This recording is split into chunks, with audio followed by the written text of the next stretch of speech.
Hey, everybody. Welcome to the Player's Take, episode 39. I am your host, Justin DeSimone, joined by my co-host, the man going for Monster Hunter's Platinum Trophy, Montrell Rice. I wish I was going for that Platinum Trophy. Look, man, we're going to get into that in a few minutes, but let me do the rigmarole. If you haven't listened before, The Player's Take is our weekly show where we talk about video games, video game news, and other topics pertaining to video games. We post at 6 a.m. Central Time on Fridays on iTunes, Spotify, Stitcher, Google Podcasts, and your favorite podcast app of choice. Montrell, we got to get going this week. This is like that week, like a few weeks ago. We got to get you out of here, man. We really actually do need to get you out of here this week, so let's just jump right into it with what we've been playing. What have you been playing, sir? Well, I've just been playing Monster Hunter. That's it. Me too. I have been playing Fire Emblem a little bit, and I don't have much to say about it. I will say, though, I love the game. It is starting to get to me, though, how much time it takes to get through the month. You know? You know what I mean? The game month? The game, like the month, in-game months, yeah. Yeah. It's dude, it's just like hours every month. Even to the point where I'm at now, where I know what to do, I know what I'm trying to do, it still takes at least 2 hours, probably, to get through the whole month. Plus, with me, at this point, I'm like min-maxing, so I'm doing a lot of battles in between. So, dude, it's like there's just so many battles every fucking month. And, yeah, it's very time-consuming. So I love the game, but it's just really time-consuming. I think they might have overdid it a little bit. I don't know. That's a lot coming from you. Yeah. But still love the game. All right. You have, before we get into Monster Hunter again, you have... I have an update.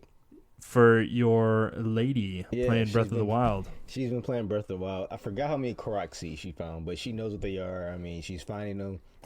She's just like, is she in triple digits? I don't know yet. I don't think so, but because dude, there's a shitload in every zone. Yeah, I mean, she just goes and finds them and looks for them and everything of that nature. So I'm not too sure yet. But you need to get me numbers, okay? I need to know numbers. How many shrines? She's been playing for at least 50 hours. How many Korok seeds? I need all this information. Yeah, she's been playing for at least 50 or 60 hours because I'm assuming I'm cutting what I gained in Monster Hunter. So I gained at least 100 hours, 110 hours in Monster Hunter. So I'm cutting that in half. So I'm assuming she's at 55 hours. Okay. And yeah, she's just she beat, I think, the third divine demon beast or something like that. Oh my god, dude! Either the first, either the Jesus, third, either the second or third one. She's way past me now. She was having like issues with this one because they like kept jumping off screen and stuff like that. Yeah. So she was having some issues with that. But, like a Nargacuga. Yeah. They kept doing that. So I don't know, but besides that though, I mean, she's having fun. She's still playing it. Mm-hmm. She likes it. So. I think she wants to dive into other games. Sometimes I do catch her staring at Monster Hunter when I'm playing it. But I really don't think she wants. Don't do that to her. I really don't think she wants to play it. No, don't do that to her. Don't let her fall into that rabbit hole. Because we are in that rabbit hole, my friend. Deep in that rabbit hole. We have played almost nothing else for like 3 or 4 weeks straight now. And I think we both said we wanted the platinum, and you're faltering on me already. Wait, I'm faltering? Yeah, you said earlier, and you just said at the beginning of the podcast too that you're not sure you're gonna get that platinum. Bro, it's too. You got to get rank 200, master rank 200. I can get the platinum if this was like.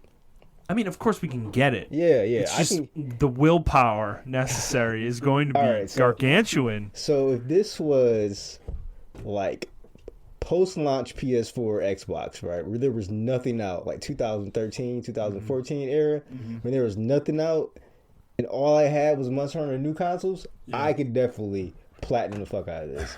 But the thing is, this came out with so many other games. I know. It's not like I don't want to play this game. It's just that I want to. I do want to experience other games at some point. Well, I guess this kind of goes into a deeper discussion, right? Because, dude, I want to platinum this game. I still want to platinum because, first of all, it's 2-for-1 special. You're getting the base game platinum and Iceborne's Oh, so platinum. you get 2 platinums. You're gonna get 2, yeah. Ooh. Because they have different objectives though, so you are gonna have to go out of your way a little bit for the base game too. Okay. To complete, but it's easy with master rank though. Most of it you're gonna get anyways, just doing the Iceborne plat. So that's one reason I want to do it, because 2 for 1 platinum. This is a heavy investment platinum too that will probably be the biggest time investment that I have on my list for platinums. I have about 14, I think, 13 or 14 platinums, and The Witcher 3 is probably my most impressive one, I would say. But this game will dwarf that if I actually achieve it. Yeah. So I really want to get it too, because the thing with me for platinums is that I get them for games that I truly think are special and kind of deserve. That's my way of like showing the devs that I love their game, you know? Yeah. That's kind of the way I look at it. So that's why I want to get it for this game, because I love this game. I really do. But it's tough, dude. Like, we're not even close. Like, we aren't even scratching the surface right now. Like, you have to get Master Rank 200, first of all, for 1 trophy. And I'm at 50, and you're at, like, what, 61 or 2? 64. 64? Okay. Yeah. Fine. The amount of time just to do that is going to be probably another 100 hours, I would wager, on its own. Obviously, you can do other things while you're doing that, because, I mean, you get Master Rank just for doing hunts. But the other problem is that we have to get mini crowns and gold crowns for almost every single monster in the game, and that is the one that is going to break us, I think. Yeah. Because, dude, oh, man, that is a grind. That is a real grind. So, I don't know. I'm thinking about it a lot. I mean, Outer Worlds is coming out the day this podcast posts. I got Luigi's Mansion 3 next week. Medieval just came. Podcast post as well. There's a lot of stuff coming out. Then we get Death Stranding 2 weeks from now. Yeah. And Jedi Fallen Order 3 weeks from now. Oh, I forgot all about Death Stranding. Holy shit. I know. And Death Stranding, I'm punting. I'm not going to get to it when it launches. I'm just admitting that to myself now. I'm punting. The only 2 games I'm going to be getting launch day are Luigi's Mansion 3 and Jedi Fallen Order. Okay. I think that's what I'm committing to right now. Yeah. The rest of them that came out in this fall window are going to be December, January games if I'm lucky. Because if I'm going to get this platinum, I'm going to be playing this game into December probably. So, I mean, so what I'm going to do, because I still backlog. One game I really want to beat is Sekiro. I really want to beat that game. So I'm backlogged on it. For me. Yeah, so what I'm going to do is, I haven't bought Astral Chain or Daemon X Machina yet. Yep. So what I'm going to do is, I'm predicting those games will be on sale for Black Friday. And I'm going to buy those games on Black Friday. And I'm going to buy Luigi's Mansion on Black Friday, even though I doubt that game will be on sale. Link's Awakening, maybe. I forgot about that shit, too. Yep. So I'm going to buy that. Everything on Black Friday. The games we're going to get now. I am going to get Call of Duty this weekend. That was the other one. I forgot that. Yeah. And I am going to get Outer Worlds this weekend. Okay.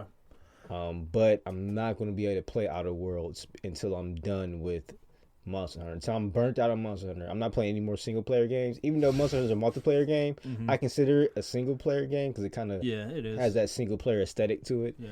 So, because you can do everything solo if you want to. Of course, as much as we don't think it was designed for multiplayer. I will say playing solo is a lot more manageable now that my gear is actually like decent.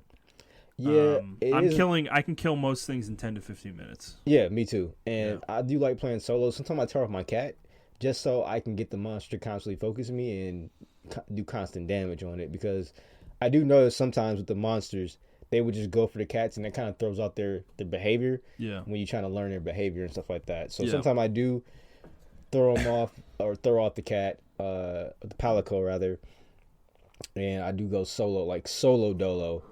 But if I feel like I'm going to need some help with I've never tried that. Yeah. If I feel like I need some help, if it's like an Elder Dragon or something like that, and I need something to take aggro off me, then I'll throw the Palico on there.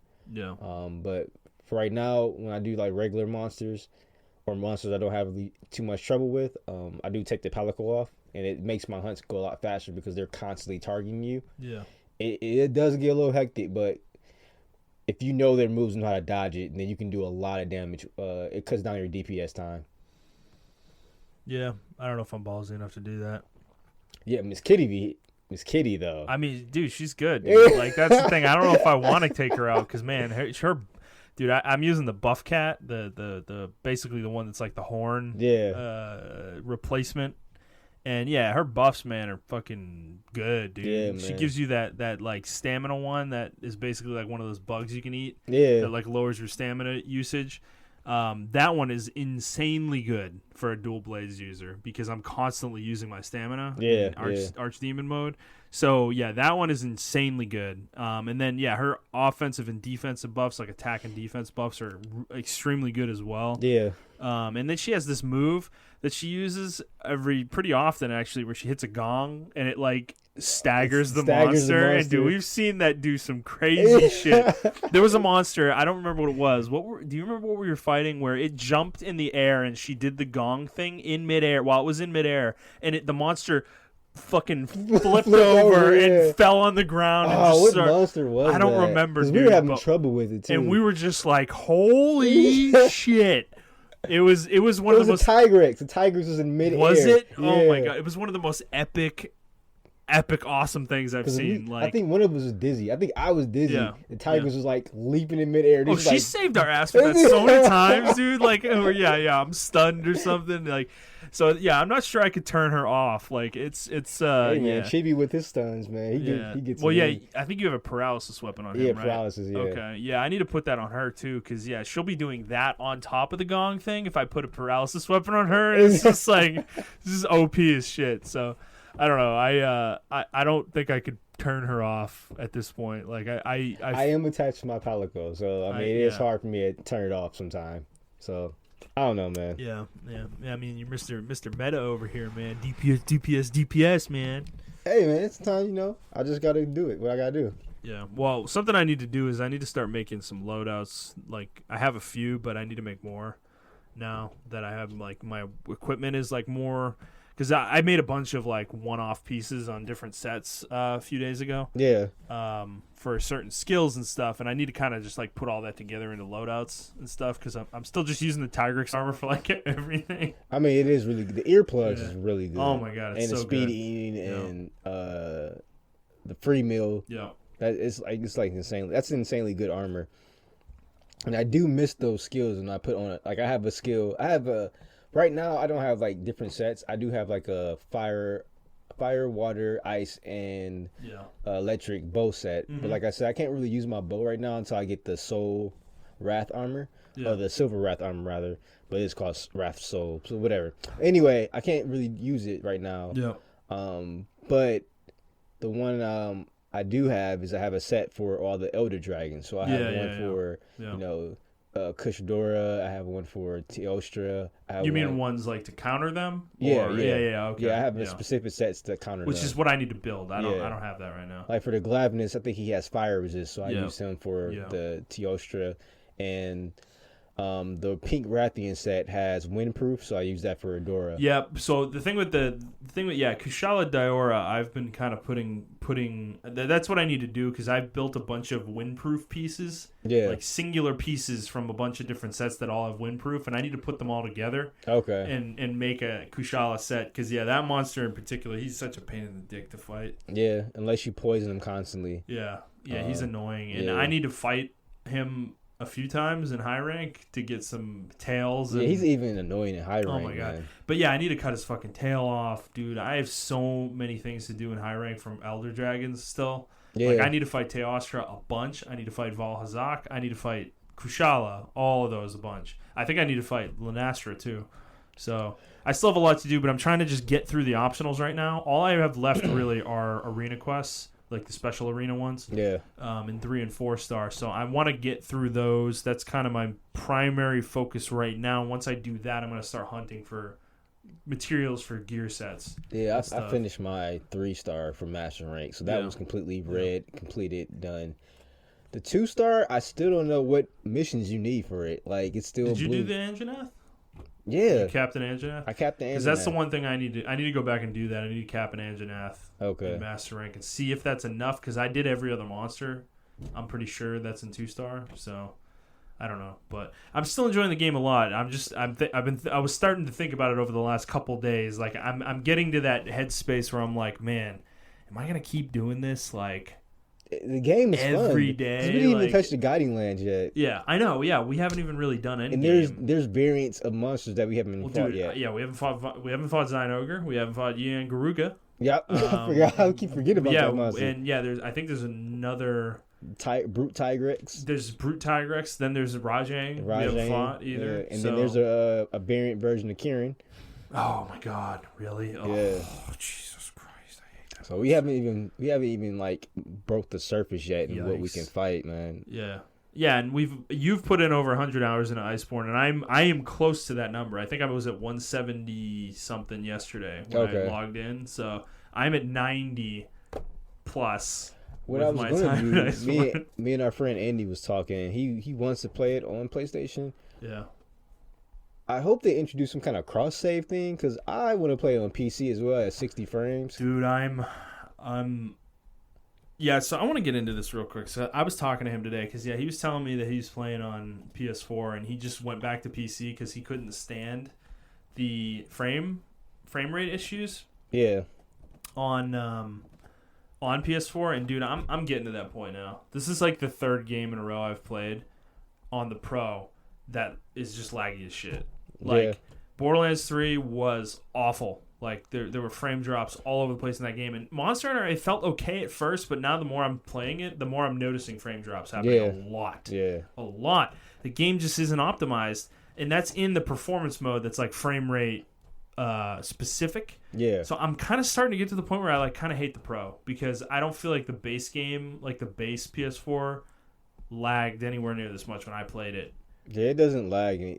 When I play it, it doesn't really lag. Yeah. It's locked at 30 frames. Yes. And what I hear, the Xbox One X can get 60. That can get 60. Yeah. So, but the thing is, like I said, cross saving and everything like that nature. Yeah. I think Capcom needs to hurry up and implement that so that people can do that. Because I know a lot of people who want to play it on PC. I do. I do too. And they've just been slow with getting PC because Iceborne's not out on PC yet, and that's kind of the big problem. Yeah. For Andy is like he wants to play Iceborne, but he can't. So I don't think it comes out until January. It's January. Yeah, January is the date. But so I'm just kind of frustrated with the console experience right now. I'm now that I have this like monster computer that can play like any game at Ultra, I'm just like I'm sitting here thinking about it like, man, I don't know how much longer I can do this on console. Like, dude, I need next gen to happen soon, even though it's not coming for a full calendar year. Yeah. I am ready, dude. I think the PS4 is like it's on its last leg for me. I can't stand it anymore. Yeah, we both were having our issues with the PS4. Yeah, dude, the interface is just it's unnavigable at this point. Yeah. Like with a game on, it's horrifying. Oh my god. You have multiple apps running. Yeah. It just lags. The console can't handle it. So I'm kind of getting sick of the console experience personally, which is I can't believe I'm saying that, but I'm just like I'm getting to the point where I want to play games on PC. Like Monster Hunter, I really want to play that game on PC. Like I just like as much as I want to get the platinum, like I want to play the actual game though on PC. Yeah, you know, and it's so I do hope they institute cross save and not cross buy, I guess, but that would be nice. But that's a pipe dream from a third party like Capcom. But cross save at the very least would be nice, and then I could play the game on PC as well. So that would be fun. But I think they do like a cross plat or a cross multiplayer that would improve the numbers as far as searching for certain monsters and stuff that a lot.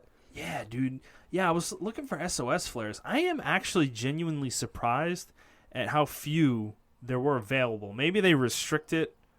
I think they do restrict it. They probably don't show you the whole list. Yeah, because if you do it a couple times, it'll refresh and then show you stuff. Yeah. So it needs to be a little bit more robust in that aspect. Yeah. Because I feel like there's like almost 5 million people playing this game concurrently at a time. So especially since they opened the servers up from US to EU and to Japan. The Japan. So you're playing with like all types of players all over the world. Yeah. So I mean, if you get on there during peak hours, like maybe on Saturday between like 12 and 7 or something like that, you can find a lot of people playing. Yeah. So yeah. I don't know. I'm just like, yeah, I'm in a weird spot with consoles right now. We're in this awkward part of the generation that I hate this time because, yeah, I'm thinking of games like Cyberpunk and even Final Fantasy VII Remake. I just don't. I'm just like, I'm concerned that they're not going to play very well, you know? Yeah. From a frame standpoint, which is starting to irk me more than it used to. But all right, let's move on to news. Let's get going here. So, first story. This happened like literally the day we recorded last week. There was an anniversary stream for League of Legends, that 10-year anniversary. Riot hosted this, and they went wild during the stream. They announced a whole slew of new stuff. So, basically, this is their. I kind of take this as their arrival as a company that is like a real game developer now. Like, they're not just gonna live off League of Legends. Like, they're going to make other games, clearly. So, first one, this one is probably the most exciting, but at the same time most disappointing, is they're going to be making a console version of League of Legends that will be playable on consoles and mobile devices called League of Legends Wild Rift. It will be 5v5. They said that it's not going to be a port of League. It's going to be a new game from the ground up, which is the disappointing part for me. Yeah. Because what that means is the roster is going to be smaller. Games are going to be shorter. There's going to be less depth to the game. And I just think in general, I don't know if this is going to translate over to console very well, which is unfortunate because I think League as it stands, honestly, all they would have to do is change the control scheme and really change the way certain abilities work to work on a controller. Yeah, and I think yeah. the game would work perfectly fine. Diablo 3 paved the way for these kind of games to be playable on console. I don't think they'll do that just because Yeah. of the way the game has been ingrained in like PC culture for I a know, while. I So know. that would be a hard thing to do. But it's harder to make a new game though. Like, I think this is I don't think it's a port. They say it's not a port. I think it's a port. you think it's a port? They just named it Wild Rift or something like that. Yeah. But I'm hoping for it to have the standard Summoner's Rift stuff, and then you got other stuff like ARAM, which is all random, all middle. A lot of people love that mode. And then you got other modes and stuff like that, which are fun to just play with a group of friends and things of that nature. But I am hoping they have the regular, normal Summoner's Rift mode in there as well. What about the fighting game you saw? Well, let's go through the whole thing here. So, Teamfight Tactics, which is their auto chess, is going to be coming to mobile in Q1. Then they're also going to have a card game spinoff called Legends of Runeterra. This is going to be their Hearthstone / Artifact / whatever card game, basically. I don't personally care about that. They're going to be doing an animated series as well that's supposed to be launching next year. Oh, I didn't know about that one. That is going to follow two of its characters through their origin stories.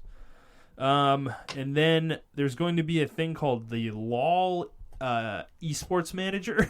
It's going to allow players to sim the experience of guiding a team through the game's tournament scene and will launch next year. Oh, it's like Madden.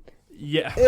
Or no, like Football Manager 2020 or whatever the hell. There's going to be a character-based tactical shooter, which is crazy. I don't know how that's going to work. Well, I mean, it looks like from what the gameplay I saw, it looks like literally Overwatch, but actually, I got Counter-Strike vibes from it. Like, yeah. It looks like you still need skill to shoot the gun. Well, this isn't related to League of Legends either, right? This is like This is a new world IP, yeah. basically, for them. So that's interesting. There's going to be a League of Legends fighting game, 2D fighting game, which you already mentioned. Yeah. And, which, does that excite you? Yeah, because it was made by the same people that made Rising Thunder. Yeah. And that game was pretty cool. And they actually bought that team, so people were like, oh, this is Rising Thunder too. Because it plays exactly like that game. So a lot of people are excited for it because it was a really good game. Yeah, and then the last thing is this one was really vague, and they said this is very early in development, but a project that explores the possibilities of traversing the world of Runeterra with your friends. So that sounds MMO-ish or shared world-ish at the very least. Is that going to be the Diablo-esque game? That could be, yeah. I heard, the ARPG that they potentially are working on. So maybe this is it, possibly. So and they announced a new character who's one of the characters' wives who's in his lore. So I think that was pretty cool. They brought her. Yeah. So I mean, what do you think of all this, man? I know you're a fan of League, and you. I'm actually very excited they're exploring the world. I think the lore is there. They just need to make games around the lore. Yeah. Which I agree with. And they revamped the lore actually to make it more understandable, I guess, if you say it. So, at the beginning of this year, or the end of last year, beginning of this year, they started doing a whole bunch of like rewrites, or I don't know if you call them remasters or rewrites, where they start redoing the lore for certain characters. So certain characters' lore is like really, really out of date. You can tell they're out of date with the current story they're trying to tell. And it was this one person, his name's Israel. He goes exploring Runeterra and stuff like that. And they have on the website, they have a map of all the places he's been, and then he'll write notes on there. And a lot of the notes he wrote were like really cool. Like these lands were like really fucking cool to explore and everything of that nature. That would seem like to explore. So I hope they do make a game based off maybe his adventures, or maybe a game, not just an ARPG, but like maybe a fucking MMO based in that world or something like that. So we can see everything, like, because what I'm thinking about is like, wow, like I can only imagine exploring Azeroth as a WoW player, and you're playing Warcraft, and then you get Azeroth, and you're like, holy shit. Dude, that's why WoW was so successful, because Warcraft was a very fleshed out universe before WoW. Yeah. And getting to run around in that world was just one of the most amazing things imaginable at the time. So, that I think that's the thing that Riot needs to work on with League, is that they have a lot of lore, but it's not stuff that people know. Yeah, exactly. The game doesn't have a story, so that's the problem. Is it's like you have to go out of your way to really experience the lore. Yeah, which is not something most players are going to do. Yeah, because the original lore was like there's these wars going on, and people would go to Summoner's Rift to settle it. The guys were like, okay, we just go to Summoner's Rift instead of doing this war and killing lots of people. Yeah. But now that lore is like really out of date, and stuff like that. So, they don't even consider the Summoner's Rift in the lore. You know what I'm saying? It's just like, oh, this is where you play the characters. That's it. It's just something. It's just okay. So it's not even like considered part of the game world. Yeah, exactly. Interesting. Yeah. Okay. Yeah, I mean, there was a lot of I saw an article saying that this is them taking their shot at Blizzard. I think it is, man. I mean, yes. I don't think it's a direct shot. I think it's like a I don't think it's a direct shot. Blizzard's weak right now. Yeah. Like they are. There is an opportunity, I think, to kind of eat some of their market share, but the thing is, I don't necessarily think Riot's ready for this, though. You know, they've not released anything besides League. And yes, Auto Chess, I guess you could count as something new, but that's part of League. That's part of League, yeah. That's the thing. They need to prove a lot to me for me to put them on that echelon, because League is like good and it plays well now, but it took a long time to get there. Like, I remember League when it first came out. It was a buggy, janky mess of a game. Yep. Like, and now it's smooth and it plays well, but that's the thing. A lot of these games, this is a lot for one company they're biting off a lot. Yeah. Like, and this is a lot of things to announce, and I think this is really ballsy, but it's also a double-edged sword, because dude, if they end up canceling half these games, that's not going to look good for them. It's also going to piss off their player base, because people are excited about this stuff, right? Yeah. Imagine if their fighting game got canceled. You wouldn't be happy about that, right? No, I wouldn't. You know, and so that's the risk they're running here by announcing this much stuff all at once. I agree with you. Only reason I feel like this is a little bit different is because like all these games have been in rumors for like years. Like, I'm talking about 4 or 5 years. Yeah. I started playing League 3 years ago, and I was already getting surveys like, hey, would you want these characters in other games? And if so, what type of games? And all that stuff like that. So I feel like a lot of this stuff has already been in the works. Maybe one game get canceled, but I don't feel like, like you said, I just don't think all the other games. And I do agree with you on Riot being a contender with Blizzard. They do have to come in with their guns blazing to really contend with them, because I remember Overwatch came out, they did eat a little bit of of their market, but people played Overwatch and then came right back to to Riot, to League of Legends. I think their real competitor is Dota, and that's the weirdest competitive relationship I think in gaming to me, because Valve doesn't approach Dota like they're really competing with League. Yeah, they don't seem to care about League. Which is a shame too, in my opinion. Well, the thing is, like, Dota has grown year over year since it came out, but it's been really slow growth. It's not anywhere near League size. It's not even close. Like, League is like the biggest game on the planet, and Dota's like not even in that conversation, and it never has been. And I don't know if Valve. It's weird because Valve's been the one who's like set the standard for like the international with the prize money and all that shit, and like really like making these tournaments legit in esports. I feel like Valve has done a better job with that than Riot, but Riot's done good things in a different way, where they have more structured league setups for their actual pro scene that Valve doesn't have for Dota. So it's kind of been a weird relationship there, and I think from the actual game standpoint, I just don't think they look at League as a game they're trying to like beat. I don't know. They just seem to be doing their own thing, and they're happy with that, Yeah. And like Dota is way more. This is like, I know this is an argument. I'm sure people will yell at me for saying this, but in my opinion, Dota is way more complicated than League is. It's harder to get into. There's a much larger barrier to entry. It definitely has its layers. And the way the game is designed, the free-to-play model, you have every character available to you from the get-go, which you don't have in League. So you have to learn everybody immediately. With League, you kind of learn as you gain more characters, and you find characters you like in the free rotation. You buy those with your Riot points or whatever the hell. So I think the barrier to entry with Dota is just so insurmountable at times. Even people like you and Jet, who are really into League, have a hard time getting into it. Because it's just so complex. Such a different game, and it's so different. Yeah, it controls so differently from League. League is really snappy. Whereas Dota is like intentionally sluggish. In a lot of ways. That's so. It's kind of a weird relationship for me, but I don't know. I think Dota has the same potential as League, but Valve just not interested in doing anything with it because they're interested in doing Artifact, which was a complete disaster. Making a card game that's a microtransaction factory. That's what they're interested in. All card games are.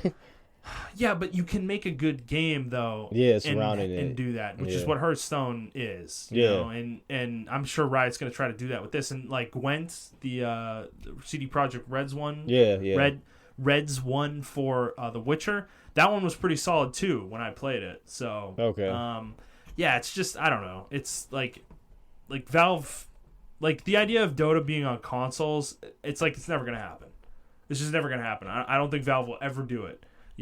Unless Riot found huge success with doing this with League on consoles, I just don't think it'll happen with Dota.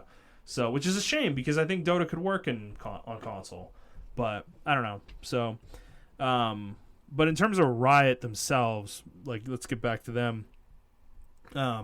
If they are able to pull this off and succeed with all these games, then they will really.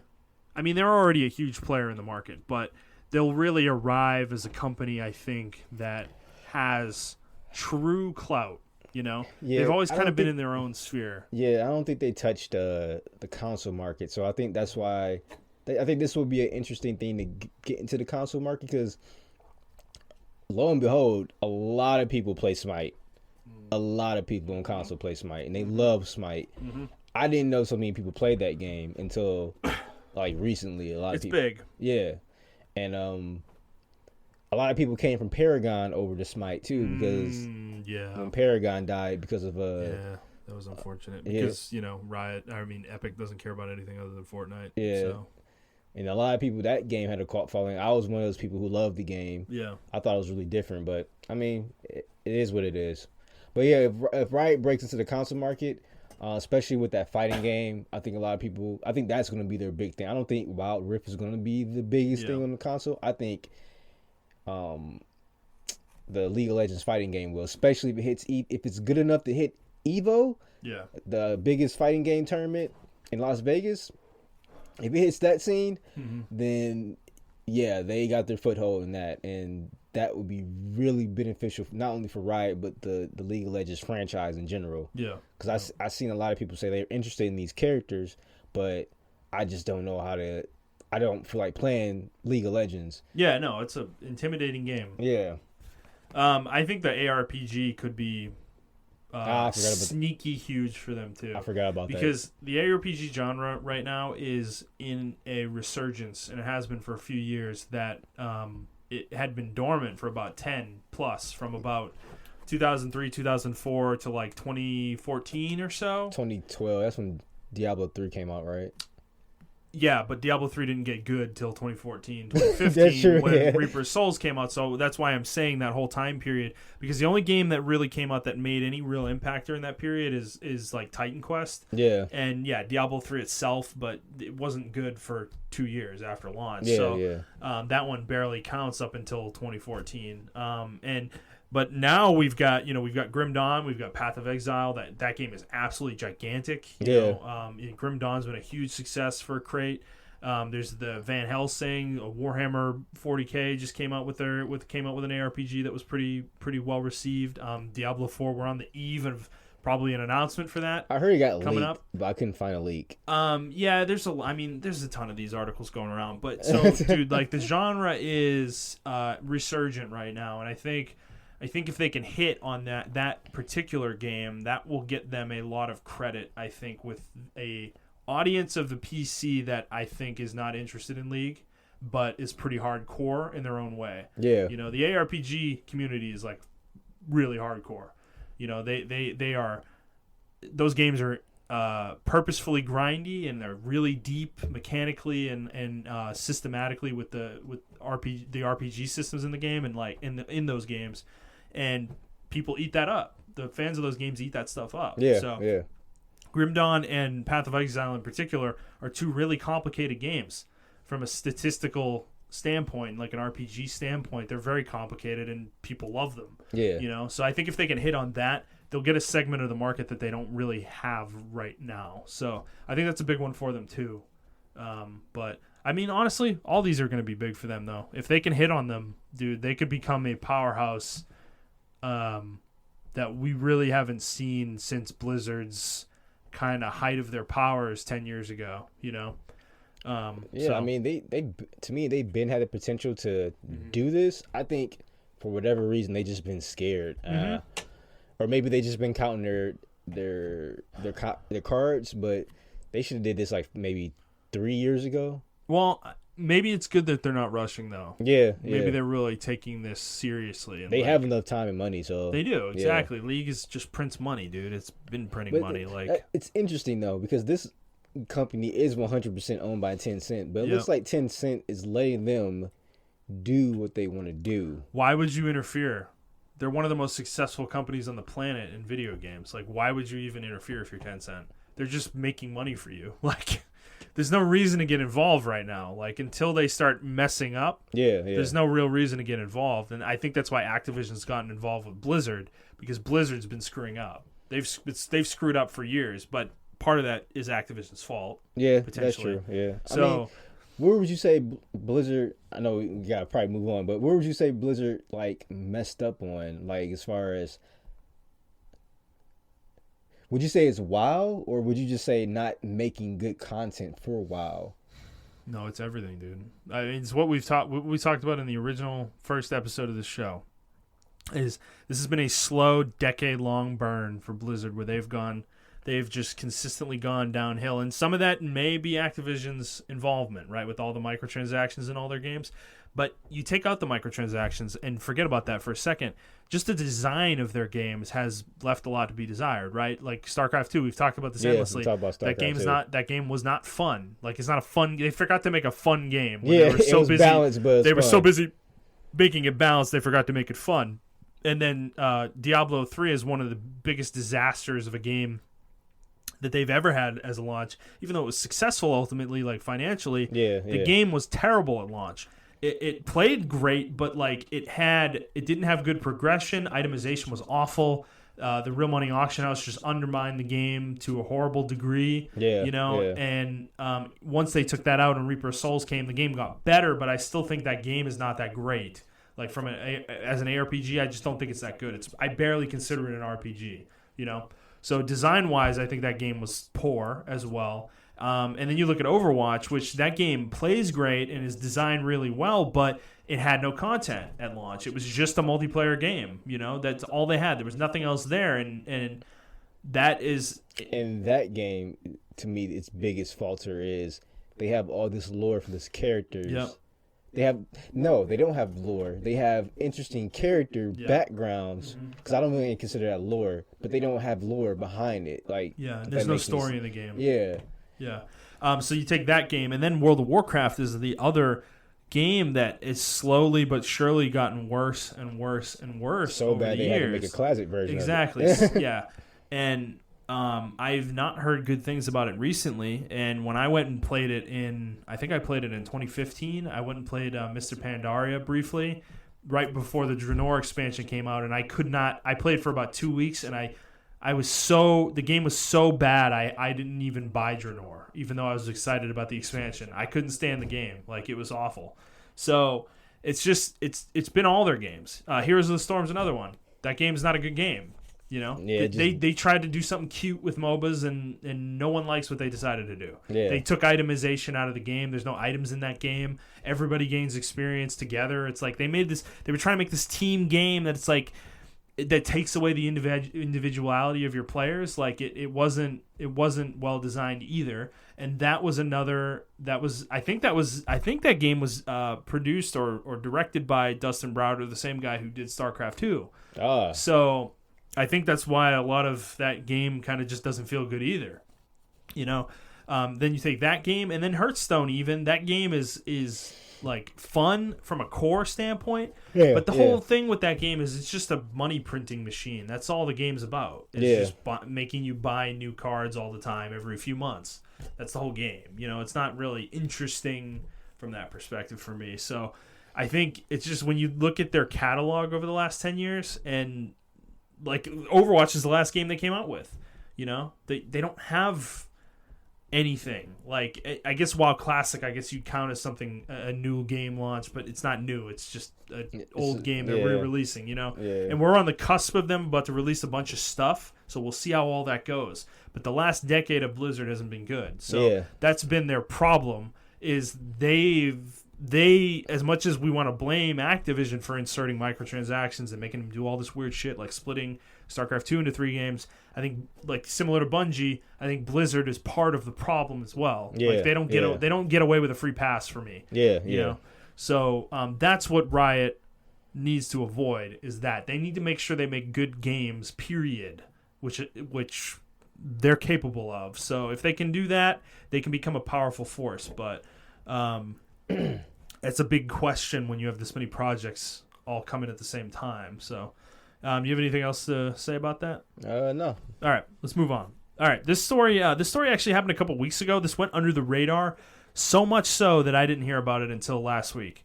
We were talking about Sony with some Sean Layden had left the company, and then one of their Japanese executives stepped down. And actually, a couple weeks ago, some Sony executives basically walked into the European arm of Sony and laid a bunch of people off in their PR marketing departments, and told them that they either were basically fired outright, or they were allowed to re-interview for their jobs. So I wanted to bring this up because we were talking about when Sean Layden left, wondering kind of what's going on with Sony. There is a severe reconstruction going on behind the scenes. Yeah, I don't know what's going on. It's kind of. I think the American office is starting to assert dominance company-wide, and I think we're seeing that with this. I think Layden leaving is probably related. I think that Japanese executive might also be related. I think they are trying to change the direction of the company, and they're moving things. They're moving pieces around to kind of get things where they want them to be. Yeah. And I'm just concerned about this right before PS5 is about to launch. Yeah, it is very concerning. I don't know what to say about it. I mean, it was some weird stuff that I remember we read that article about Layden leaving, and then people were saying that, hey, there's a power struggle going on right now. Yep. The thing is, like, we were up in arms about other companies when they lay off people, like when EA lays off people, when Blizzard lays off people, and things of that nature. No one reported on this at all. Yeah, I mean, I saw it in a couple places. I didn't see it. But that's the thing, I didn't see it until last week, and the reason why I think we didn't see it though, this was around the same day that they did that Wired article a couple weeks ago. Oh, okay. So they, I think, specifically planned that release of information in order to obfuscate what they were doing here, because they didn't want the narrative to be about them axing jobs and laying people off, and so that's my concern though. They're becoming cutthroat in an interesting way, because there was also an exclusive game, Concrete Genie, coming out the same day that Wired article was released, and they basically destroyed that game by doing that. They didn't do any PR for that game because they were so focused on doing PR for the PS5. And it's like, that game is an exclusive to PS4. Like, what the hell? If I worked for that company that made that game, I'd be so pissed at Sony. Like, what are you doing? What are you guys doing? So I don't know. It's just an interesting situation right now. I hope Sony's not going back to PS3 Sony. We'll find out, I guess. I mean, dude, the rumor right now is that we are going to have there's going to be a press conference revealing the console in February. Okay. So, which is what they did for PS4. It's the exact same thing they did for PS4. So we'll see if that holds. I wouldn't be surprised if it does. I kind of feel like maybe March, so they can avoid taking the narrative away from The Last of Us 2 briefly. But knowing them, they probably don't even give a shit. Like, they just, the way they act, like, they just don't seem like they're all on the same page company wide. They do things that are really puzzling. Maybe some companies wanted to continue like games more. Maybe some and then the rest of the company wanted to do something else. Yeah. I did remember reading an article a couple months ago saying that pretty much the video game division is like the flagship for Sony right now. It is. Well, it makes all the money now. Yeah. So it's a far cry from the PS3 generation. Yeah, and I think a lot of the company bigwigs from other divisions that really don't know video games are starting to impede now. Like, they have more clout because they are like in the movie industry, in the hardware division, maybe the military contract division they have for like certain stuff. They're starting to move into the video game sector now, and they're exuding their power and getting rid of people. And I think that's what we're seeing now. Yeah. So I think within the next 2 or 3 years, Sony's going to be totally different from what it was in the PS4 generation, and that's kind of scary to me. Yes, I don't know what the future holds for PS5, and that's another thing that they kind of need to be careful, because I think there's probably a lot of players like me who are frustrated with the performance issues on the console, with games and the interface itself. That, dude, like, if they come out and they PS3 the PS5 reveal, and they just act like total jackasses, I mean, dude, you're gonna take out a second job to buy our console. Oh my god! As much as I love Sony's consoles, dude, I don't have to stay. As I said, I have a really powerful PC right now that will last me several years. I don't really have a reason to play my games on console necessarily, so it's something they need to be careful of. And I don't know, not everybody's like me, obviously, but I am sure a lot of players might jump over to Xbox, though. It's something they have to be concerned about. It's not like Microsoft's just like laying down right now and doing nothing. They are killing it right now, in my opinion. It was a Kotaku article that just came out today, actually, saying, listing the things that Microsoft is doing right now because they're preparing for the future. Yeah. I mean, you saw that in like 2016, 2015. Like, they're laying down the groundwork for the Xbox Scarlet, whatever the fuck it's going to be called. Yeah. And if I was Sony, I would be concerned about that. Yeah. Because you got to remember, too, majority of Sony's fan base is Xbox people. Yeah. like me, for instance, I was like diehard Xbox 360, not because I didn't like Sony PS3. It was just, that infrastructure for Xbox 360 was so good. Then I eventually bought PS3 at the end of the tail end of the generation. That's when the generation got good, though. Yeah. Many people did the same thing. Yeah, and I think it's the flip side now. A lot of people on Xbox were pissed off at Xbox, and they jumped to PS4, and that's totally a consumer thing. And I thought that was really cool that they did it and forced Xbox's hand. Yeah. But I think Sony needs to realize like that can easily happen. They need to realize their customer base are, I would say, 40% Xbox owners. Yeah. Like, they need to realize that. Because a lot of people who did start on Xbox still have problems with the controllers. Yeah. They don't like the controllers. They're like, man, it's a lot of games on the PS4, but I love my Xbox controller. A lot of people will actually just go over just for the controller itself. Mm-hmm. I'm one of those people. I'm buying Modern Warfare on Xbox because I do not like the PS4 controllers as much. I like them, but not as much as the Xbox controller. Yeah, and I mean, dude, like the performance issues or something. I'm just gonna keep harping on it probably going forward because I am literally amazed at how badly the interface runs on a PS4 Pro. And no one's talking about it. I can't believe, like, dude. Even when my game's not running, it runs like shit. And he has a Pro. It's so slow, dude, to do anything. Like, just to go from like the bottom menu to the top menu is like it struggles. It's like lurching to get there.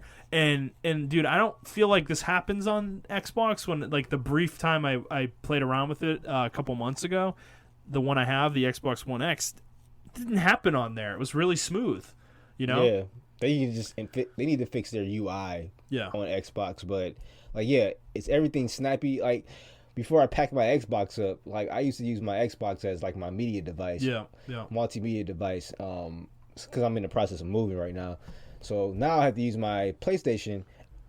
Bro, at this point, I just go to my Roku or I can't stand the idea. I just go to my Amazon Fire Stick. Yeah. Like that's how bad it is to just go to Netflix. It takes literally 30 seconds for Netflix to open up. It's ridiculous. Yeah, it's bad. So, I don't know. I mean, I assume the PS5 is not going to be that way. But I hope so. Man. It's an assumption, though. Right, it's going to have an SSD, so it should in theory, be much faster. Much faster, yeah. But I don't know. It's a. But the thing is, though, I don't think it's the hardware. I think it's the software. That's what I kind of think too. I think they're UI developers and software developers, and we see it with their network. The issues with their network, the name changing shit. It's so embarrassing to them. Like they don't have a good track record. Creating their own stuff. Yeah, I agree. Interfaces, the network itself. The only thing they make well are their games, but Sony proper doesn't make any games, Yeah. So I don't know. It's something I'm going to keep monitoring, because I feel like the interface has started running worse over time over the course of this generation. It was snappy at the beginning of the generation. It was, and now it runs like trash. Yeah. So I don't know. All right. Yeah. No, I was just saying, like, I don't have any, like, special themes or anything like that, because I know a lot of people were saying Me either. I don't have any. I'm using the base one. The base theme, same, and it's terrible. So, all right, let's move on. Let's get back to Blizzard real quick. So this is following up on the story we were talking about last week, the Blitzchung stuff. So I did mention last week that there was a college team that held up a Free Hong Kong sign after they won a tournament, and Blizzard had done nothing to discipline them. Well, this has changed. Actually, the day after recording, they also banned this team for 6 months. So I will say this probably was a requirement. If Blizzard was going to hold this line, they needed to do this. Yeah, they needed to. But they're now on a path. They're forcing themselves onto a path now that they're not going to be able to get away from. They're going to have to do this for everything. Everything. People are going to do it on purpose, too. They're going to troll them and do it on purpose and force Blizzard to ban them and discipline them and all this stuff. They've opened a can of worms that they cannot close. Yeah, I mean, they're China's little bitch right now. So, I mean, unfortunately, not to put it like that, but they are. And, I mean, a lot of people are calling them out on it. And and I think you're right. They're going to start banning people, not only on games, but like in at their conferences. Yep. I think this is going to be a lifelong meme. Even after, let's just say, hypothetically, China becomes democratic and all this other shit like that. I feel like this will be a lifelong thing. Over our dead body. Oh yeah, I know, right? I just let's just say for like sure for shit talking. Yeah. This will be a meme for them. Like people will not let this down. No, it's a permanent stain. They're never gonna be able to escape this. Yeah. Like no matter what, like you said, even if God forbid China turned democratic or dissolved as a country, whatever happens, this will always be a thing that I think that follows them. It's going to get to the point where people aren't even going to understand the references, and they're going to do it anyways. Like, that's how long this is going to stick around for Blizzard. It's one of the most monumental screw-ups of a situation I think I can remember in video games. Like, besides, like, a game launch, I'm just talking, like, pure PR. You know? Like, it's horrifyingly bad. It's bad. It's really bad when AOC... Like one of the most popular, like I think she's a senator, right? Yeah. So a few senators co-signed a letter to Blizzard this week, saying that they want them to rescind the ban entirely and basically like renounce what they did. And this was signed by Alexandria Ocasio-Cortez, I think is her name. Yes. Yep. Marco Rubio. And this is bipartisan. This was a bipartisan, and those two people that I just named are literally on complete opposite sides of the spectrum politically. The fact that you got them to agree on something and sign a letter together, basically saying that you suck and you shouldn't have done this, and you need to like recant what you did, is that's how bad this is. That's. I've crazy. Never seen a game company do this before. It's unbelievable. The last time I've seen anything with senators and everything like that was probably Mortal Kombat. When that game came out, was insanely violent. Like people were like, "This game is really bad." Like, or this game is really violent. Yeah, maybe Battlefront 2. There was a little bit with that. There was a lot with that when that happened. Or maybe Doom when the Columbine shootings happened, and they were trying to blame it on that. But this is like. I think it's beyond those now. Like when people are signing letters and like, "Hey, you suck," and my Republican counterpart over here agrees with me. I can't believe that. Yeah, they're like literally like they're like having lunch together and making fun of Blizzard. I'm like, honestly surprised Trump didn't say anything. I can't believe it. I know, dude. I know. Considering how much he hates China and his whole crusade against China, dude. This is like. I'm surprised he didn't say anything, but he was probably briefed not to. I would assume. He probably was. But I don't know. So it's just an interesting thing. I would expect more of this going forward, though, from people, because these guys were clearly testing them to see what they would do. Because they actually said one of their quotes was like, "Oh, like, hold on, let me find the exact quote here. Here we go." I can't find it here, but basically one of the players that was involved in this essentially said that this was good. Like they were happy that they got banned. They were like, at least they're going to be consistent with their rules now, so something along those lines. So, all right. You have anything else on this? Nope, that's it. All right, let's move on. This is going to be a fun story. So, September MPD numbers came out. Jesus Christ. And, oh my God. Let's start with spending in general. So the video game industry, all of it, hardware, software, accessories, game cards, there was basically $1.27 billion, which is down 8% compared to a year ago. That's for the whole industry, basically. That is to be expected, though. We are nearing the end of it. We're at the tail end of a generation. I think people are ready for the next hardware, that's honestly still good for the end of the generation. I know, yeah. That is really good, but that was in the U.S. only, by the way. Okay. So spending across tracked video game hardware, software, accessories, and game cards has fallen 6% when compared to 2018 to $8.3 billion. There was huge declines in hardware spending. But here's the thing I think everybody cares about the most. So top 20 games for September, all platforms. So number one, and I called this NBA 2K20. This has become the top-selling game of the year in 24 days. Number one selling game of the year, not just September. Number 2, Borderlands 3. So 2K had a really good month, or Take-Two rather. Take-Two Interactive had a very good month. FIFA 20 is number 3, not a surprise. The fact that Borderlands 3 is above that game actually is extremely impressive, but also hilarious because everyone was saying boycott Borderlands 3 before launch. That didn't work, guys. Clearly didn't work. Number 4, Legend of Zelda Link's Awakening. Go Nintendo. Madden NFL 20, number 5. Number 6 is Tom Clancy's Ghost Recon Breakpoint. Number 7 is Gears 5. Number 8, your favorite game, Code Vein. Yeah, I participated in that, so I'm not even mad about that. Number 9, NHL 20. Number 10 is Mario Kart 8. Man, that game just doesn't die. Number 11, Minecraft, another game that doesn't die. Number 12 is Grand Theft Auto 5, a third game that won't die. Number 13 is Smash Bros. Ultimate. Number 14 is Spyro Reignited Trilogy. Wow, that's still on the charts? That's crazy. 15 is Red Dead Redemption 2. 16, Tom Clancy's Rainbow Six Siege. 17 is Plants vs. Zombies Battle for Neighborville, which is a new third-person arena shooter. The Garden Warfare series, basically, for that. Number 18 is Marvel Spider-Man. Number 19 is Catherine, full body, making an appearance on this list, which is nuts. And number 20 is Legend of Zelda Breath of the Wild. So yeah, that's for September, right? That is for September. Yeah. Yes.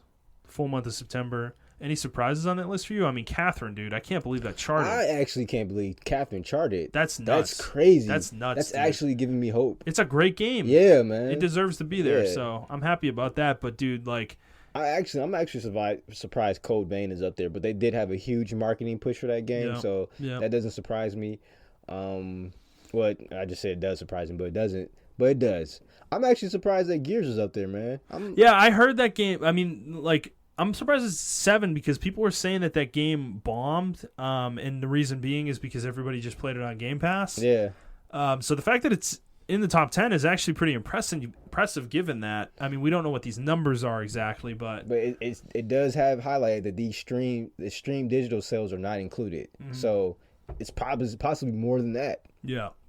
Well, what's funny is Link's Awakening also, digital sales are not included at all for that game. Yeah, so and that's number 4. That's number crazy. 4. Yeah, that's number 4, dude. Nintendo, man, I don't know. Nintendo's knocking out the they're park. They're killing it, dude. But yeah, NBA 2K20. I mean, we got to talk about this because I know that you're hot about this game. Some of your friends are hot about this game. And yeah, I'm actually surprised. Things have turned. In my group chat yesterday, people were a little heated about it. Yeah. So 2K just released a quick play demo, which you can play with any team you want to. I think it's like a 2 minutes per quarter type deal. Yeah. Man, littered with comments. Like the tweets onto the YouTube video. People want this game fixed. Like, fix the game, 2K. That's what everyone's saying. Fix the game. Because they still haven't acknowledged the issues that are going on with the game. Yeah. People have to figure out grinding ways to, get VC and everything of that nature, which is the kind of the XP for your character, because it's like you're building a character with RPG mechanics. Yeah. In the My Player mode. Yeah, so people are still having issues with the game. There are people hacking the game now. Like, they're getting infinite stamina in the My Park mode, which is, you can take your player into My Park, which is the online community side of it, and play with your player on there. So, and no one's doing anything about it. 2K is not really doing anything about it. They still have the slot machine, so people were like joking about that. Yeah. Even though people went to arms about it and we lost, saying that it wasn't really a slot machine because you're not using digital or you're not using real money. But we all know the 10 is for that. We all know that they're psychologically trying to get you ready for that money. Yeah, next year they'll have a full-on... Yeah, it's going to be there. They'll have a full-on casino in the game. I mean, best-selling game of the year. Not just last month, of the year. Doesn't seem to matter. None of these complaints seem to matter. Well, they did have a lot more influencers now. Yeah. Play on their Instagram. Crazy, dude. On their YouTube. I can't... It's just crazy. And I think now that the game's a lot more bigger now, I feel like next year is going to get... Well, I can't say next year, all right? Well, maybe the year after next, it'll jump back up. But I think next year is going to be a drop. So yeah, this is usually how this stuff goes, right? Like the game after the game you fucked up is the one that usually gets hurt sales wise. Yeah. So we'll see. I mean, next year, I mean, we're a year away from this, but I will be interested to see how NBA 2K21 does. Because, yeah, a lot of your friends who were defending the game are now no longer defending the game. Yeah, they hate the game. They're off this game. I was laughing in the group chat and they cussed me out because I was laughing at them. Yeah, but, dude, the fact that they came around eventually is good, though. That they finally, like, they stopped, like, letting their love for a series kind of blind them to its flaws. Yeah. And it's good. And I wonder how many people are having the same experience and how big of a number that will be, because it's a lot of people a lot of people still play this game because it's probably their only game. There are a lot of people who play 2K and they don't play nothing else but 2K. Mm-hmm. Same with like people who play Madden. Mm-hmm. Like that's why the sports genre is so different as far as its fans, because we have people who just play. They will buy a console in a game and that's all they play all year. And I know a lot of people like that. They may dip into one or two other games, but that's it. Yeah, which I think is a huge swath of the audiences for sports games. Yeah. And I think next year the reason why sales are going to be low is because I don't believe they're going to release it for the new consoles. I don't think they're going to wait. And people are not going to play it. Well, they're not going to wait. The games are going to come out when they're going to come out. Yeah. And I would guess Madden, NBA, FIFA will all be... They will have a version for that They'll game? have a launch version on the new consoles. Okay. Whether it will be good is a different question. I don't think it will. Yeah. They generally aren't. So the that's PS4 ones weren't good. Yeah, so that's why I think the sales are going to be low next year. It's going to be a lot more buggier too, because they're going to be trying more experimental stuff, because like they're probably going to predict that this one's going to be low. But I think the 2022 version... will sell like hotcakes, because that's going to be the first version of the game on the new consoles. Like built from the ground up for new consoles. Yeah. So that's a good call. I didn't think about that part of it. So I also think, too, that's why they kind of dropped the ball in this one, and they really don't care, because they know what they're getting in store for. They know people are going to rush out, buy these games. They know people are going to... In 2022, they're gonna re-up in 2022. What do they care? They became the top-selling game in 24 days of the entire calendar with everyone year. Shouting down their necks about so to me, this is another big fuck you to everybody, and we did it to ourselves. Put your money where your mouth is, guys. Yeah, you know, if you're gonna yell about this game and hate this game, like people that in your group chat, I hope you guys really don't buy 2K21, because they all said that they weren't gonna buy it anymore. You're gonna have to hold for 11 months, 24 months actually, because you're gonna have to go 2 years before you buy your next one. Yeah, you know, if you really want to boycott them, you know. So it's that's the kind of thing I'm talking about. Willpower, right? There isn't another basketball game of this caliber. There actually really isn't another basketball game, period, right, at the moment. Yeah, because EA is not doing one at the moment. They keep outselling Live. Yeah, well, Live didn't even happen this year, and it hasn't happened in a couple of years. If I was EA, I would try to capitalize off this, but I don't think there are. Well, it's actually an interesting point, because Sony has the MLB license, but the NBA license is open to anybody, right, to make a game. So I'm surprised more companies aren't kind of throwing their hat in the ring with this happening every year. You know, and this is probably the most extreme year for this game, where it just kind of shot up the chart and became the number one selling game in 3 weeks, basically. It kind of makes me wonder, like, I mean, why doesn't Microsoft take a shot at it, or Sony take a shot at it, or something? I just think it's a case of no PR is bad PR. Yeah. Yeah. And people were hearing about it, and they decided to buy it for themselves and try it. You know, so. But that's what I'm saying. Like, wouldn't companies want to get a piece of this pie? Maybe the license to play to actually make the game is expensive. Or Activision, maybe. Like I said, maybe the license is expensive. It's possible. Yeah, and I mean, it does take investment, right? I mean, if you're gonna make a game from the ground up, you need to build a studio and actually get talent that knows how to make a basketball game. Exactly. I mean, it is a big undertaking. So I don't know. It's just interesting that they're the only one really on the block, you know, so they can do whatever they want, similar to Madden. Damn, I can't believe Take-Two has 2 number 1 selling games, and that's crazy. Yep, 1 and 2. Borderlands 3 is right there, dude. I knew that was going to happen with Borderlands 3 too, dude. Like, too many people have been waiting for this game. Yeah, and as much as people were upset, it's just like, I just don't believe that group of people who are saying boycott whatever are that large of a segment of the populace, you know? They're just not. And it shows in this, like, that. Oh, yeah, I remember I saw it and people were just, like, laughing it off. They're like, yeah, boycott Borderlands 3, yeah, okay. Yeah, I know. Exactly. I was even like that. You know, I'm, like, one of the most hardcore, like, people to, like, oh, yeah, you know, protest. I'm like, yeah, it's not going to happen. It's not going to happen, guys. Yeah. All right, let's move on. This is our last story of the week. This one happened today. This is just one that I think everyone pretty much is equally disgusted by. So Bethesda has announced a thing called Fallout First, which is going to be a monthly subscription service. That sounds like a shitty ass, like, healthcare plan. Healthcare bill by the Senate. Now we're introducing Fallout First.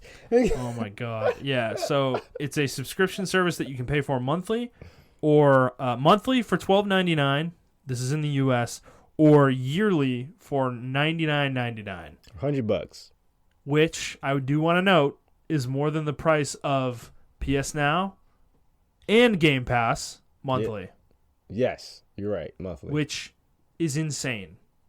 Literally a catalog of hundreds of games costs less money per month than the subscription service for one How much is video WoW? game. $15 a month. Okay. Yeah. It's bonkers. This whole thing's bonkers. So even still, $12, $13 a month. While I'm getting the full player experience. On top of that, I get 2 games because you want to count WoW retail. So I'm getting 2 games with that. I'm getting an immersive world that actually works and it's not, you know, I mean, bugs may happen, but they don't prevent me from playing the game. Yeah. And I can fast travel on my mounts. So compared to a game that, you know, doesn't have NPCs. Doesn't.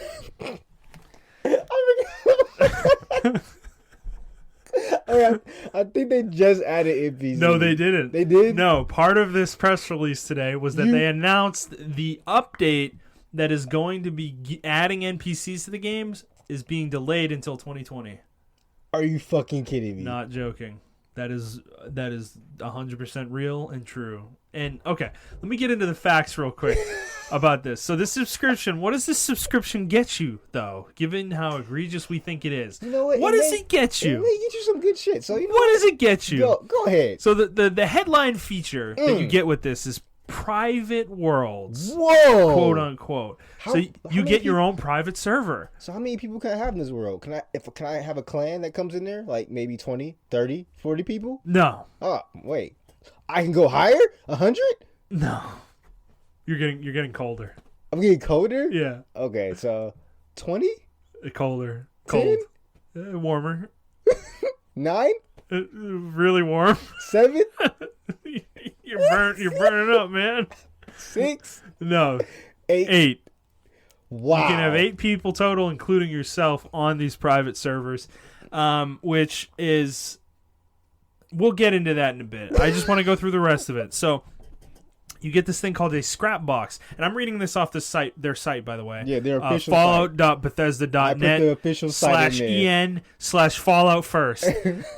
Scrap box. You get unlimited storage for crafting components in your new scrap box container. Survival tent, a new placeable fast travel point with a stash, sleeping bag, and more for your basic needs. You get 1,650 atoms per month, which you can use in the Atomic Shop, which is their microtransaction shop. Then you get the Ranger Armor outfit, which is basically a cosmetic outfit. And then you get the Icons and Emotes pack. So... Man, that's so worth it, man. 4 of these things are basically one-time things that you're never going to get again. So why are you paying $12.99 a month every month for these things? Bro, because... I don't know. Because, bro, I can play with 8 of my friends in my own private server. This is what the community's been asking for, man. That's what they keep saying, and I just can't understand who is playing this game and man, I need you to add microtransactions to the store that are necessary for me to play the game. You know, I'm curious, man. You know what? You can keep talking, but I'm curious real quick. Let's go to the Fallout 76 Reddit. Oh, how do they feel about this? Yeah. I guess let's go to the real community, man. We're going into the community. There is a community tab on this website, by the way, that I might click on. But, dude, like, the private server thing is the main draw of this, I assume, for most people, probably. And you can kind of, like, you can make your own rule sets, I think.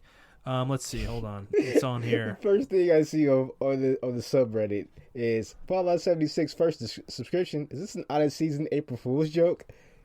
So, actually, I'm wrong. They have a Fallout first fact at the bottom of the page. Question: what is the default rule set for my private world, and can I change it? The rule set, including rewards and drop rates, is the same as adventure mode on a public world and not possible to change currently. Wow. All character progress you and your friends make, including camp placement, is saved as the world shuts down. The same as when you leave your game from a public world. Private worlds are not persistent, and once shut down, will need to be started by the owner again. So, I mean, it's... Xbox, this is some little trivia for you, or facts. Xbox Game Pass is in fact cheaper and includes the newer game Outer Worlds when it's coming out this week. Mm-hmm. So, it's funny. Well, actually, yeah, so that is the funny part about this, is this was announced the same week that Outer Worlds is coming out, which is basically Obsidian's F you to Fallout and like, hey, we're making a Fallout game over here, so if you guys want one, come play our game. Yeah. I feel like they've literally just shot the sales for Obsidian's game up, because I think Outer Worlds is going to sell like crazy, dude, now. And yeah, I am kind of in shock with this whole thing. Like, they are just pushing the Fallout IP further into the dirt every day. They just don't care. You mentioned something earlier that maybe this is the case. They want this game to just bankroll future games. They got some things from the higher ups who were like, man, we need to make more money. We need to push sales. We need to get more revenue. And maybe that's the case, but we're not seeing the fruits of that in any tangible way right now. Starfield is a game that we both feel like might get canceled before it comes out, and Elder Scrolls 6 is so far out it's not even worth talking about. So I don't even think they're gonna make it Elder Scrolls 6, and if they do, yeah. I think they're going to make Elder Scrolls 6 an expansion from Elder Scrolls Online.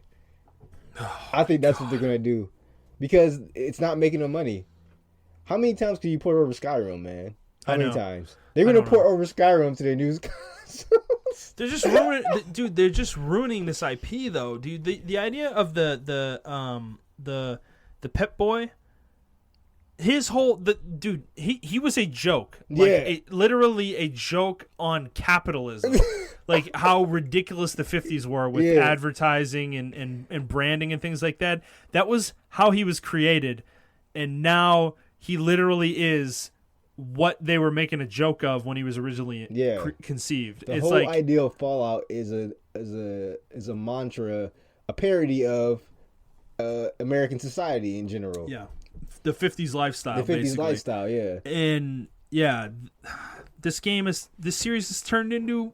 It's turned into itself. Like, it's not even a parody anymore. Yeah. It is what it's parodying. Yeah. Like, it's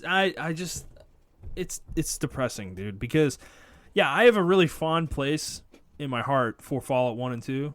I think those games are really good. And I just don't... It sucks to see this series in the hands of somebody who doesn't care about it anymore, you know? And good things can't last forever. Then we're going to have companies like Obsidian taking up the mantle and making something like Outer Worlds, you know? Yeah. These series just can't last forever, you know? So, I don't know. I don't have much else to say about this. It's just... I don't know, man. I'm looking at the Reddit, and the Reddit is not happy. They don't even care, though. Bethesda doesn't even care. I mean, I guess they're making money off this game. That's the stupid part about all this. I don't know how. I mean, who's playing this game? They have a dedicated fan base, man. Who was playing this game? How many people are on that Reddit? How many people are on that Reddit? Let me check and see how many degenerates are on that Reddit. Oh man, I gotta expand the page. Oh, okay. So we got 207,000 followers. Oh my god, that's huge. Yeah. That is a huge Reddit. Or vault dwellers, as they call it. Wow, dude. And then there's only 900 or 9,000 active right now. Yeah. But people, this is a huge Reddit right now, man. Yeah. So I mean, the game kind of went gold if you want to count for like music sales. I'm assuming half these people bought the game, right? So that's 100,000 copies sold. Yeah. Yeah. But you remember when the game was first released, people actually went to jail over returning this game. Like, one guy trashed GameStop because he was so fucking pissed he couldn't return the game anymore. Yeah. So, this game is worse than any released game I've... Like, I know we trash Anthem, because we were talking about this in the other room. I know we trash Anthem, and I know everyone, like, shitted on Anthem and everything of that nature. At least that had, like, a robust kind of gameplay. Yeah. Like, everything surrounding the game was bad for Anthem, right? But the gameplay was, we can all admit, was really fun. Yeah. Yeah. This game, everything's broken, and I just don't understand how it went under the radar. I mean, it got some press. I'm not gonna say it went under the complete radar. I mean, it did get blasted. It got when it blasted, came out. but it just went under. But somehow people are playing it though. Yeah, it didn't completely bomb. Like, the game's alive. And alive and well. Clearly, they're still developing content for it. Yeah, like, and they released the free to play battle royale mode of it. Yeah. Oh yeah, that's right. I think their microtransaction store is probably really successful, and they've found a very small but really dedicated fan base that is paying a lot of money.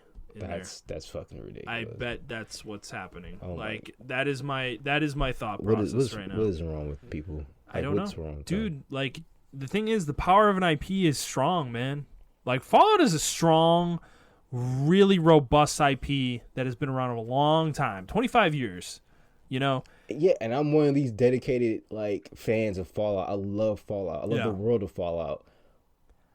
But we're not that in on this. Yeah. We're not into the point that we would go for something like this. I couldn't justify this purchase. Like, I tried to find a justification, but I couldn't. Mm-hmm. Especially after the disaster, in my opinion, that Fallout 4 was. But I'm thinking about me, like, Fire Emblem is that IP for me. I went into Fire Emblem Heroes and, like, went into a rabbit hole that was ridiculous, you know, for me. Like, I spent more money in there than I feel comfortable with, you know.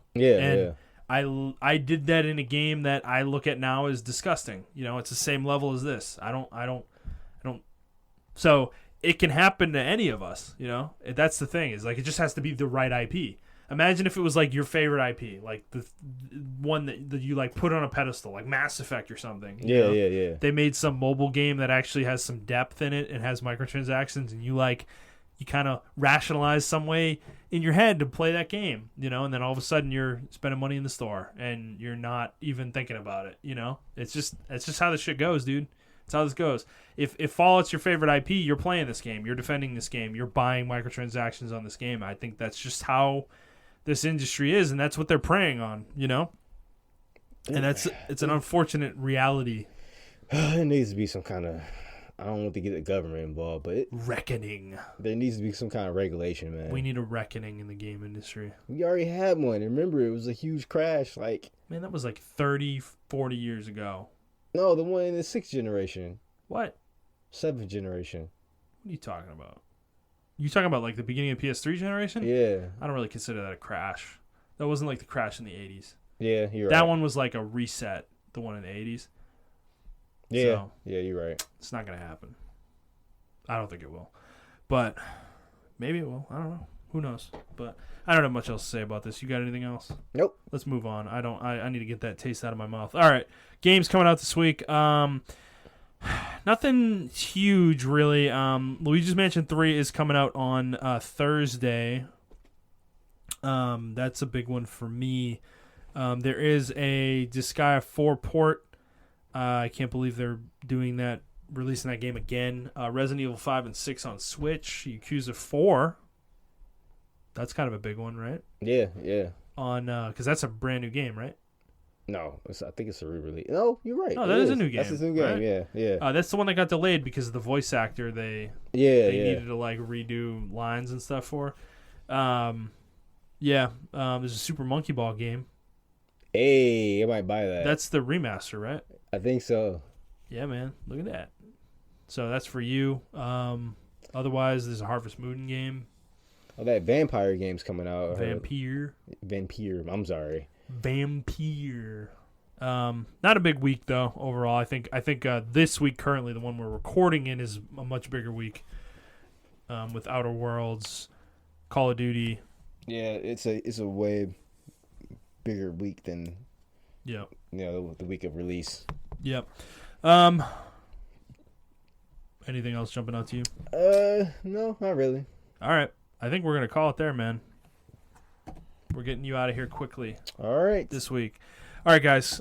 We hope that you enjoyed the episode, and if you did, we would really appreciate it if you'd like the episode, review the episode, and subscribe to the show on whatever feed you're listening to it on.